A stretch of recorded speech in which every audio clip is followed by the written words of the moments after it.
আমন্ত্রণ রাতের বাংলাদেশে আর শুরুতেই জানাবো শিরোনাম। রাতে নকআউট পর্বে স্পেনের মুখোমুখি অস্ট্রিয়া, হাই প্রেসিং আর কাউন্টার অ্যাটাকই হতে পারে হাতিয়ার।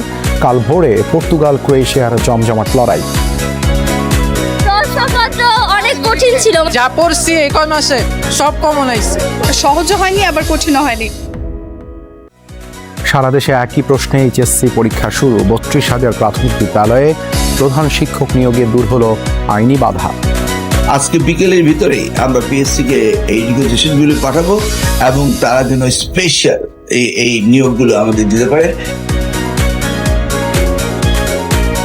ঐক্যবদ্ধ রাষ্ট্র নির্মাণ করতে চায় সরকার। নজরুল বর্ষের উদ্বোধনের পর বললেন প্রধানমন্ত্রী, নতুন প্রজন্মের মধ্যে জাতীয় কবির সৃষ্টি ছড়িয়ে দেয়াই লক্ষ্য। তিস্তা প্রকল্পে শি জিনপিং সরকারের অবস্থান অপরিবর্তিত। চীনা রাষ্ট্রদূত জানালেন, প্রধানমন্ত্রীর সফরে মিয়ানমার সহ ত্রিদেশীয় করিডোরে গুরুত্ব দিয়েছে বেইজিং। টেকনাফ সীমান্তের ওপারে গোলাগুলি, বিস্ফোরণে আতঙ্কে স্থানীয়রা। নতুন অনুপ্রবেশ ঠেকাতে সতর্ক বিজিবি।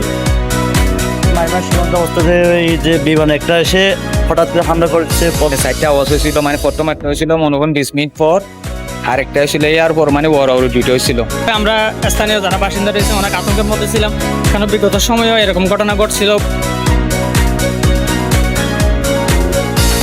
এছাড়াও রাতের বাংলাদেশে থাকছে